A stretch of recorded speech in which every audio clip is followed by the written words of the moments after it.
we'll start off with the session 0.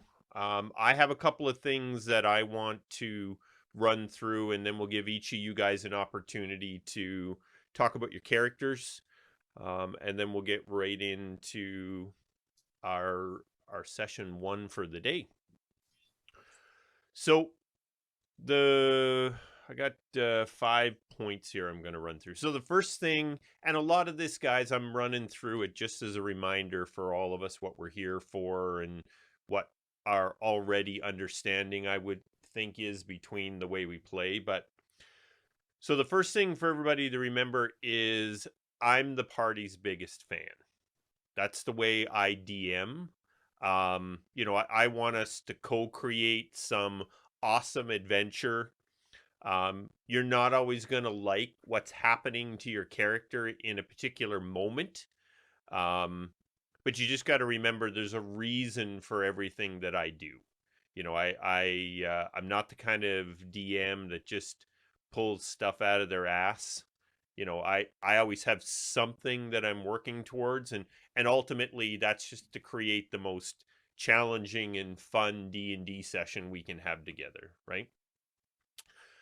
On that note, I don't want to kill characters, but in order for the sessions to be challenging, that's going to be a potential. And in Storm King's Thunder, I said I wasn't going to allow any character to die. It could happen in Adventures in Emathan. So if a character does die during a session and there's no way you guys can bring them back, you'll just that player will need to generate a new character and we'll integrate them back into the campaign. So just remember your first level characters having just come out of Storm King's Thunder at level 10. No going toe to toe with the blue dragon. Yeah, exactly. So running and hiding are real options. Okay, we'll leave it at that there. A third point for me is, guys, I don't know all the rules. So to that end, I'm going to ask that everybody reads the description of any ability or spell that you're using. That helps us all, brush up on the D&D rules. So just be prepared if you've got a spell or an ability or a feature, or there's so many of them now with all the different books and variations and everything.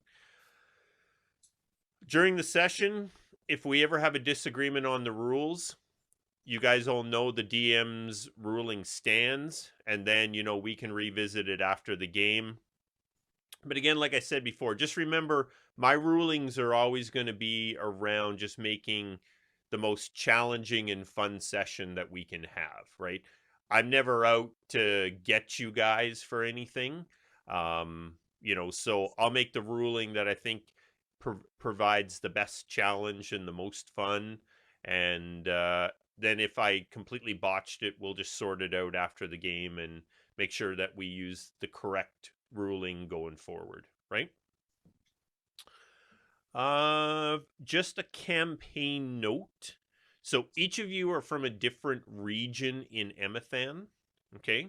So Corvus, you're from the wilds, so you know a fair bit about the wilds. Nightingale, you're from Easterly, so you know a fair bit about Easterly. Douglan, you're from the protected lands, so you know a fair bit about the protected lands, right? So if a question comes up about the region, I'll give you the information if it's something that's easily known. So you might ask me a question about the region. If it's something that anybody from that region would know, I'll just tell you what it is.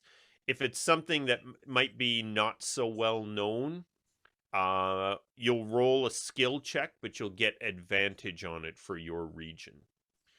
Because there's a better than average chance that you would know the answer to that in your region. And my last ask is just, please ensure you guys are participating in that wiki. That's what we're going to build Emathan in. So as you learn about places and things and people, I'll be adding stuff into it. You guys can add stuff into it. And that'll just help us build this world that we're going to be gaming in for a while. Any questions for me? Oh, that was fairly comprehensive. No questions, Mr. DM. No speak English. See? All right. Looking at our big board over there, we'll start with Barry. Why don't you introduce Nightingale? Well, I'm Nightingale, penumbra bard from the kingdom of Elgon. You will notice my fancy dress. Nightingale is always dressed as a jester when possible. 3 big things coming off his head, but he has bells that don't actually ring. Puffy collars, his colors are blue and purple, and penumbra bards are famous because they are always masked. They never reveal their faces. They believe it takes away from the performance if you know who the artist is below the mask. Nightingale's mask has a pronounced nose, looks very bird-like. And as far as what you will all know about him is exactly what I've told you. He is from Elgon and he's a penumbra bard. And he was sent to fetch the precious wine from Douglan and his family that we have had long-standing relationship with, which has seemed to have gone sour. Sour grapes. All right, that will take us to Craig as Corvus. I am Corvus. I am a ranger from the wilds. My village was primarily barbarians, but I was never able to tap into my rage like they were. So my master, Pater, trained me in his ways of the wilds, in the wilderness. One day, while we were traveling, everything went black, and I woke up a slave of the Black Curtain mercenary band. Until one day, the masked one won me in a card game.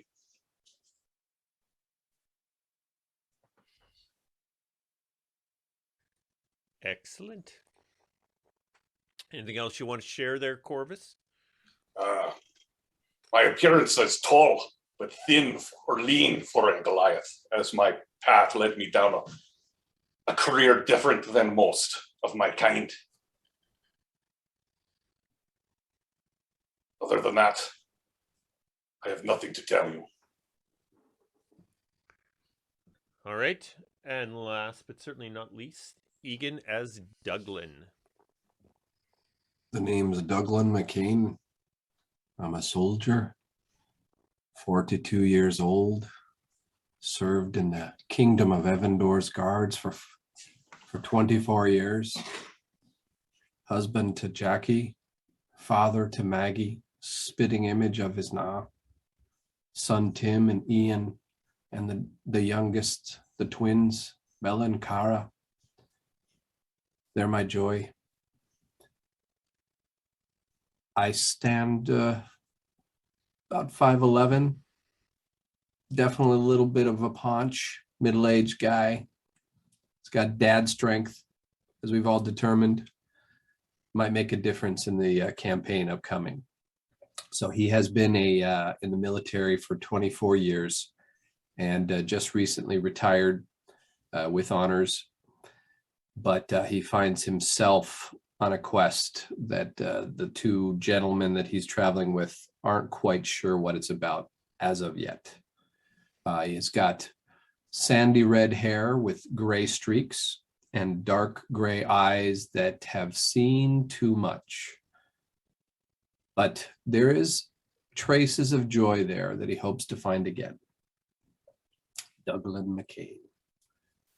He is also part of the Tianshar wines. It's actually he married into the Tianshar winery. These are world-renowned wines. There's a certain brew that's made in small batches that is it's called Alm is the brand, or the vintage, if you will. And the Penumbra Bards seek this because it gives them all sorts of, let's just say their tongue becomes even slicker than it already is. And that's how what I the know, ladies say. and that's how I know Nightingale, or at least of Nightingale's crew. I don't think I've ever met Nightingale yet, but I know he's from the Penumbras, which frequently, or I should say annually, visit the winery. And that's it. Excellent. All right. So, guys, any other questions? Like I said, I was going to keep this session 0 short. We've been chatting lots about I may everything. have neglected to describe Nightingale adequately. He is short. He's about 5'6". So to all you guys, he's relatively slender looking dude. He moves very graceful on his feet. So when he walks, he'll generally slowly swing his arms, but he tends to move very elf-like. But yet at times he's still rough and tough like humans. But he is a skinny mini. Like his quad is probably the size of Corvid's calf muscle. Yeah, he's pretty lean for I was his going size. to say pinky finger. Don't behave so poorly, or I'll put you in the freeze again. Don't fart too hard there, Corvus. You'll blow our friend Nightingale away. I farted in his face, it would kill him. I agree it would, man.